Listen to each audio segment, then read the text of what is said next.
like that from us. Absolutely not. What you will get are more accurate and precise reports. That's got you through some of the tough weather situations in the past. You know us and we know weather. It's what we do. It is intense. And together with Sky News, we have the nationwide resources. Golf ball-sized hail. To bring you more live and breaking coverage. We're on channel 603 whenever you want us. And wherever you can connect, we're on your mobile or tablet through Foxtel Go. We're the coverage to tackle whatever comes your way. Whenever you need us.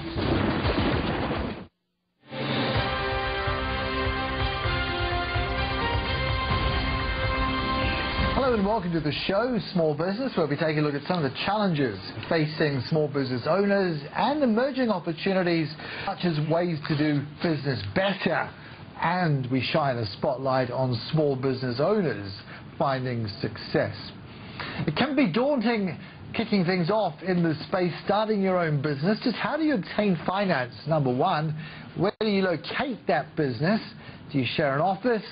Do you get your own space? Well, to answer some of these questions, I'm joined by Samir Kassam, partner at CharterNet in our Sydney CBD studio.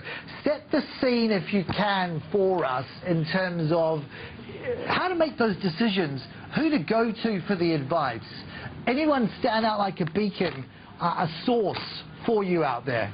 Well, I think you've said it very well. I mean, starting any new business can be extremely daunting. So the first person that I would certainly look to consider advice from is your accountant, or if you have a financial advisor in the space, they can often set you on the right track in terms of what type of structure that you might want to implement, different areas that you may want to push your business, and sort of what sort of means of funding that might be available, whether that be through other investors coming on board, whether they're going through debt funding, or any other arrangement, family and friends and so on and so forth. But I think talking to your accountant or your financial advisor is very much the best way to start. At what point in the venture capitalists or believe that route might pay dividends? I mean, that's a great question. I think some of the issues that have been faced by some of our clients in the past has been approaching venture capital too early. If you can almost bootstrap your business or run it on a shoestring budget, at least until you hit cash flow positive, we found that does absolute wonders for your valuation, which means that when you're bringing venture capital on board or private equity or anything along those lines, then what that generally results in doing is that you're giving away less of your business at a much better price, because you've actually managed to get the business up and running and profitable without the assistance of others or external finance. What percentage would get cash flow positive versus those before the final furlong? I mean, we would see a lot of people in the first 3 years would generally fail. If you haven't gotten to cash flow positive within about 18 months to 24 months, then it's looking to be quite an issue. I mean, from most of our clients in this sort of startup space, we would think about 3 in 10 would generally be able to get to cash flow positive within that first 18-month period. That's a pretty bad record. Well, it just depends on the industry that you're in. I mean, a lot of the companies in the space that we're working in are in the technology space, so it's very much a ride or die kind of attitude, whereby if they can get to that cash flow positive stage before getting venture capital or angel investment in, then that's fantastic, but it is certainly considered a very high-risk space. I think the numbers are a lot better if you're looking to more established industries where they're not looking to disrupt the market as much. If you're looking into retail or food, mining, etc., there may be certainly better rates. Tell me about what you do.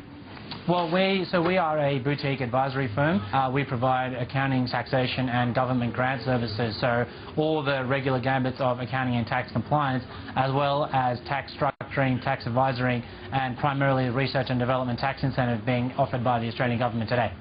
Tell me what the government itself has done to, I suppose, trigger greater appetite for starting your own business. Is it too soon to tell with this new government, or are there some clear signs of entrepreneurial thinking, even in Canberra, heaven forbid?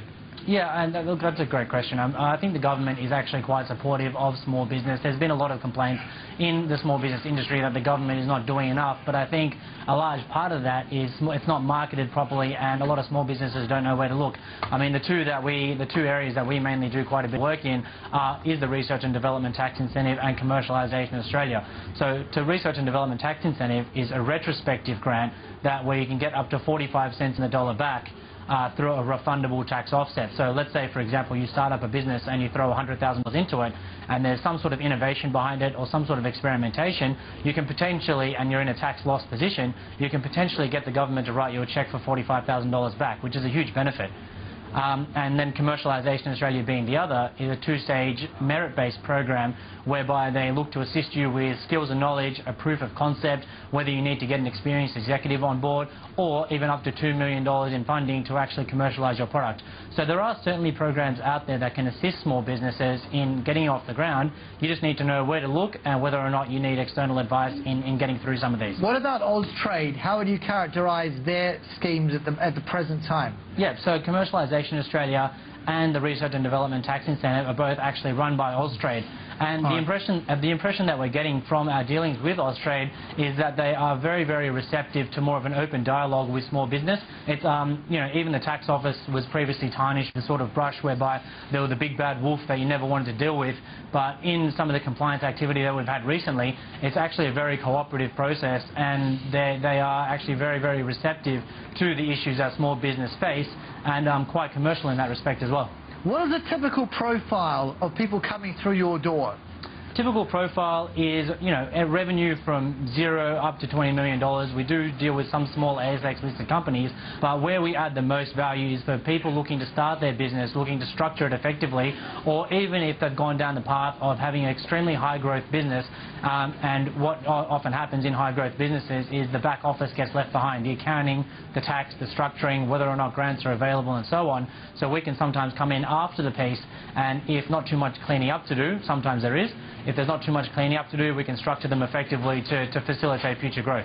Typical mistakes made, what would say tops the list?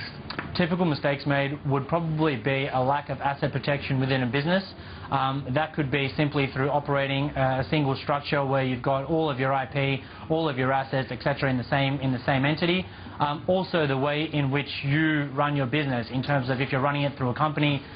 Generally, if you're running a high-risk business and you're running that as a sole trader, for example, there's a huge amount of responsibility attached to that, because if the business gets sued or if you get sued personally, all your assets can potentially be up for grabs.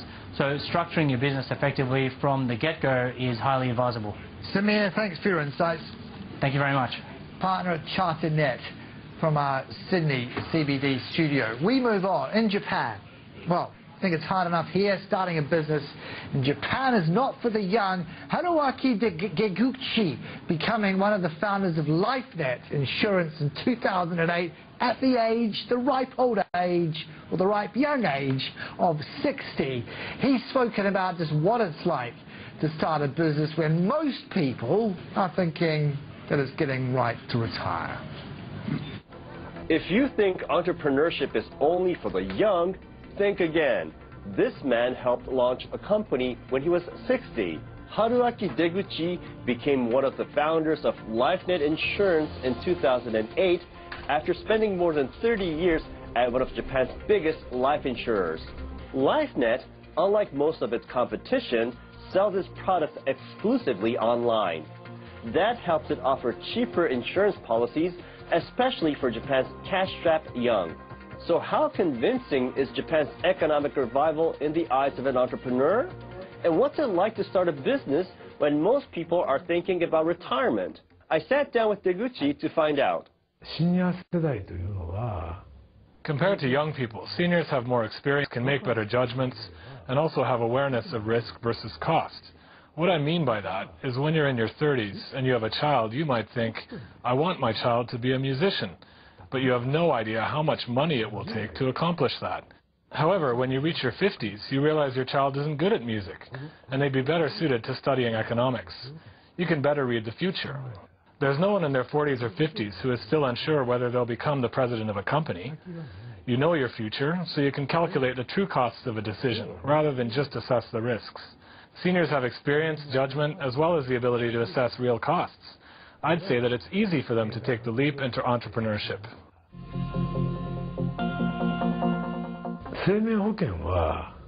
The business of life insurance is the business of taking money from customers' wallets. Everyone's wallet is their income. And when you look